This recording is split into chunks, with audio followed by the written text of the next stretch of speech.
तेनालीराम की घोषणा। एक बार राजा कृष्णदेवराय से पुरोहित ने कहा, महाराज, हमें अपनी प्रजा के साथ सीधे जुड़ना चाहिए। पुरोहित की बात सुनकर सभी दरबारी चौंक पड़े। वे पुरोहित की बात समझ न पाए। तब पुरोहित ने अपनी बात को समझाते हुए उन्हें बताया, दरबार में जो भी चर्चा होती है, हर सप्ताह उस चर्चा की प्रमुख बातें जनता तक पहुंचाई जाएं। प्रजा भी उन बातों को जाने। मंत्री ने कहा, महाराज, विचार तो वास्तव में बहुत उत्तम है। तेनालीराम जैसे अक्लमंद और चतुर व्यक्ति ही इस कार्य को सुचारू रूप से कर सकते हैं। साथ ही तेनालीराम पर दरबार की विशेष जिम्मेदारी भी नहीं है। राजा ने मंत्री की बात मान ली और तेनालीराम को ये काम सौंप दिया। तय किया गया, तेनालीराम जनहित और प्रजाहित की सारी बातें जो राज दरबार में होंगी, लिखित रूप से दरोगा को देंगे।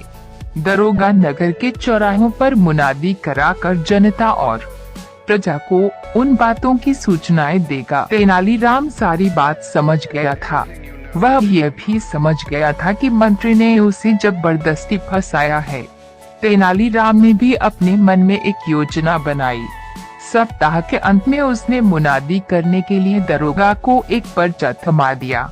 दरोगा ने पर्चा मुनादी वाले को पकड़ाकर कहा, जाओ और मुनादी करा दो।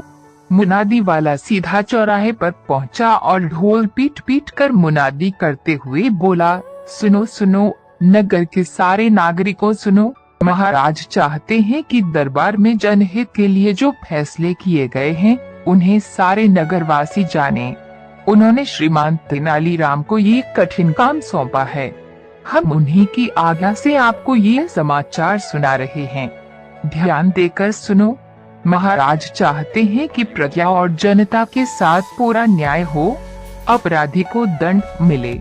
इस मंगलवार को राज दरबार में इसी बात को लेकर काफी गंभीर चर्चा हुई। महाराज चाहते थे कि पुरानी न्याय व्यवस्था की अच्छी और साफ सुथरी बातें भी इस न्याय प्रणाली में शामिल की जाएं। इस विषय में उन्होंने पुरोहित जी से पौराणिक न्याय व्यवस्था के बारे में जानना चाहा, किंतु पुरोहित जी इस बारे में कुछ न बता सके, क्योंकि वे दरबार में बैठे ऊँघ रहे थे। उन्हें इस दशा में देखकर राजा कृष्णदेवराय को गुस्सा आ गया। उन्होंने भरे दरबार में पुरोहित जी को फटकारा। गुरुवार को सीमाओं की सुरक्षा पर राज दरबार में चर्चा हुई, किंतु सेनापति उपस्थित न थे। इस कारण सीमाओं की सुरक्षा की चर्चा आगे न हो सकी। राजा ने मंत्री को कड़े आदेश दिए हैं कि राज दरबार में सारे सभासद ठीक समय पर आएं। ये कहकर मुनादी वाले ने ढोल बजा दिया। इस प्रकार हर सप्ताह नगर में जगह जगह मुनादी होने लगी। हर मुनादी में तेनालीराम की चर्चा हर जगह होती थी। तेनालीराम की चर्चा की बात मंत्री, सेनापति और पुरोहित के कानों में भी पहुंची। वे तीनों बड़े चिंतित हो गए। कहने लगे, तेनालीराम ने सारी बाजी ही उलटकर रख दी। जनता समझ रही है कि वह दरबार में सबसे प्रमुख हैं। वह जानबूझकर हमें बदनाम कर रहा है। दूसरे ही दिन जब राजा दरबार में थे तो मंत्री ने कहा, महाराज, हमारा संविधान कहता है कि राजकाज की समस्त बातें गोपनीय होती हैं।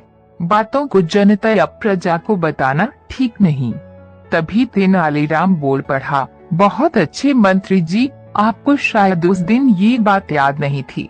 आपको भी तभी याद आया जब आपके नाम का ढोल पिट गया। यह सुनकर सारे दरबारी हंस पड़े। बेचारे मंत्री जी की शक्ल देखने लायक थी। राजा कृष्णदेवराय भी सारी बात समझ गए। वह मन ही मन तेनालीराम की सराहना कर रहे थे।